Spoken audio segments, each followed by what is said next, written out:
Querido irmão, querida irmã, de 27 de janeiro de 2021, terceira semana do tempo comum, quarta-feira. No salmo de hoje, Salmo 109, nós temos o seguinte refrão: Tu és sacerdote eternamente, segundo a ordem do rei Melquisedeque.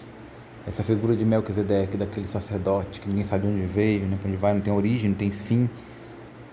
Essa figura que, ao Antigo Testamento, prefigura o Cristo, o sumo sacerdote que é Jesus, aquele que é sacerdote eternamente, aquele que firma uma aliança que não poderá ser superada.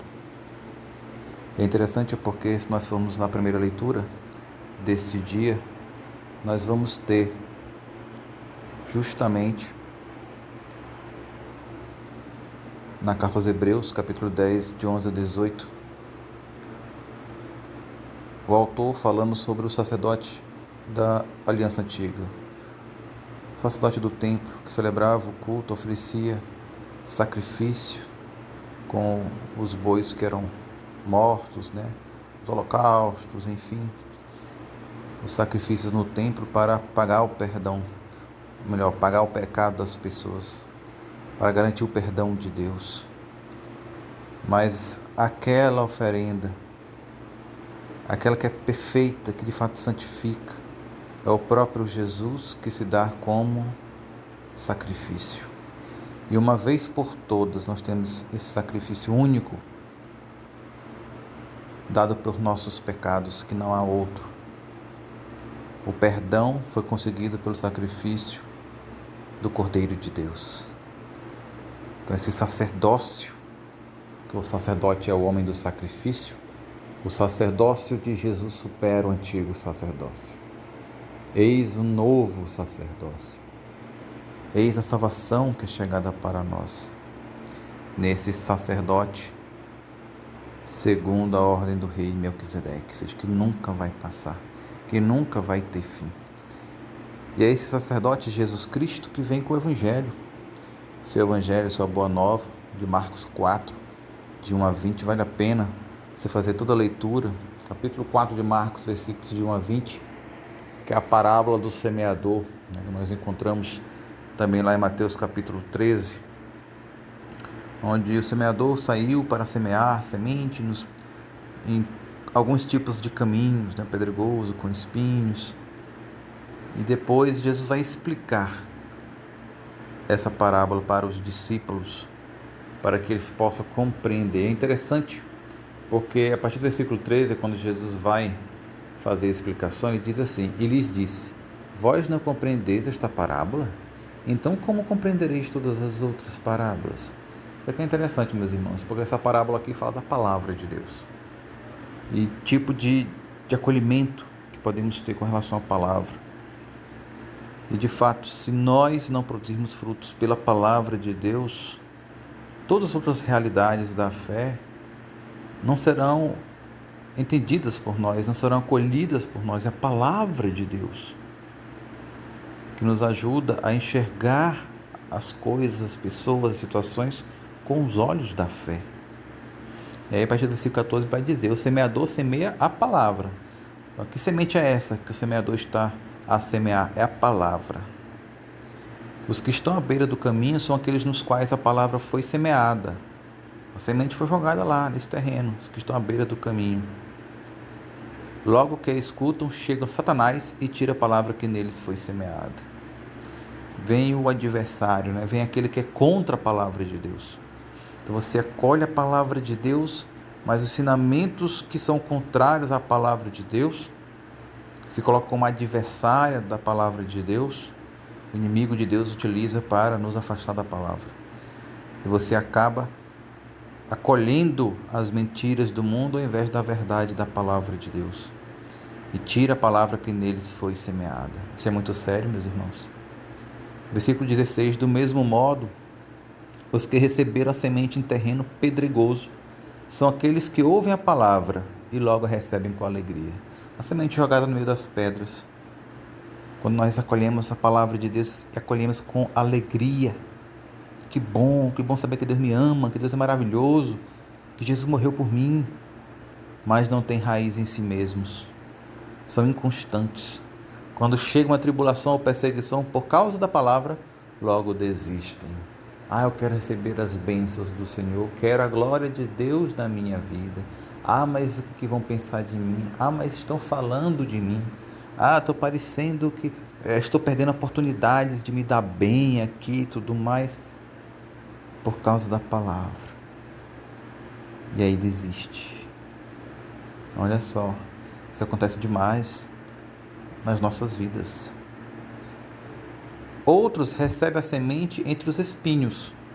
São aqueles que ouvem a palavra, mas quando surgem as preocupações do mundo, a ilusão das riquezas e todos os outros desejos sufocam a palavra e ela não produz fruto. Veja que todos aqui receberam a palavra. E este último aqui, os espinhos, é aquele que escuta a palavra, recebe a palavra de Deus, mas tem tantas outras preocupações, tantas outras coisas que começam a ficar mais importantes, ou que nunca deixaram de ser mais importantes do que esse ouvir a palavra. Para mim seguir Jesus, vou ter que renunciar a muita coisa, eu não quero. Para mim seguir Jesus, vou ter que dar mais tempo para Ele, para as coisas dEle, para ler a palavra de Deus, para rezar mais, para estudar, para ter a vida em comunidade. E eu quero usar esse tempo para me ganhar mais dinheiro, é para mim me preparar mais para o mundo do trabalho e por aí vai. E essas coisas vão sugando a gente. Veja que nem sempre são coisas pecaminosas, mas vão nos tirando o tempo que é aquilo que nós temos de mais precioso. E aí nós vamos deixando de ouvir a palavra de Deus. Não produz fruto, porque a palavra fica sufocada. Por fim, aqueles que recebem a semente em terreno bom são os que ouvem a palavra, a recebem e dão fruto. Um dá 30, outro 60 e outro 100 por um. Palavra da salvação, glória a vós, Senhor. Meus irmãos e minhas irmãs, nós precisamos dar frutos na palavra de Deus. Veja que ele vai dizer aqui, quem recebe, quem escuta a palavra de Deus, nós podemos pegar até os outros terrenos, com alegria, quem se identifica com a palavra de Deus, de fato, acolhe, toma posse, essa palavra é para mim, Deus está falando comigo. E dar fruto, ou seja, não se deixe enganar pelas ilusões do mundo, não sufocam a palavra, não são inconstantes, mas firmam um compromisso, aliança com Deus, que é fiel, que não troca a verdade de Deus pelas mentiras do mundo, esse dá fruto. E cada um vai dar fruto no seu tempo, na sua quantidade, vamos dizer assim, na sua qualidade diferente um do outro. Um 30, outro 60 e outro 100 por um. Mas vai dar fruto. O importante é darmos frutos. Fruto de conversão, de vida nova, de mudança, de mentalidade, de comportamento, para impactar nossa família, para impactar nossa comunidade, nossa igreja, nossa cidade, enfim, onde nós estivermos, no nosso trabalho, no nosso estudo. É preciso esse acolhimento, é preciso dar esse fruto na palavra de Deus. Que nós possamos, a exemplo da santa de hoje, que é Santa Ângela Mérice, que desde pequenina tinha uma vida de oração e penitência, porque foi ensinada pelos pais. Buscava amar a Deus cada vez mais, perdeu o pai, ficou só com a irmã, o tio, perdeu a irmã, perdeu os pais, foi morar com o tio, perdeu a irmã, perdeu o tio, mas continuou ali firme no Senhor. Teve um chamado, Teve a congregação que ela fundou, por graça de Deus, as irmãs ursulinas, consagradas a Santa Úrsula, e passou a evangelizar. E hoje ela intercede por cada um de nós, por toda a igreja. Porque esta menina, mulher que morreu com 66 anos, ela deu fruto na palavra de Deus. E quantos frutos ela deu. Mas não é só para ela isso, é para mim e para você também. Que nós possamos contar com a graça do Espírito Santo, que está a todo momento semando a palavra de Deus no nosso coração, inclusive neste exato momento, com esta partilha, por este meio, nós possamos acolher a palavra de Deus com alegria, não sufocar a palavra, não trocá-la pelas mentiras do mundo, mas dar fruto, fruto de vida nova, fruto de santidade. Santa Ângela Mérice, rogai por nós. Deus abençoe a você e a sua família.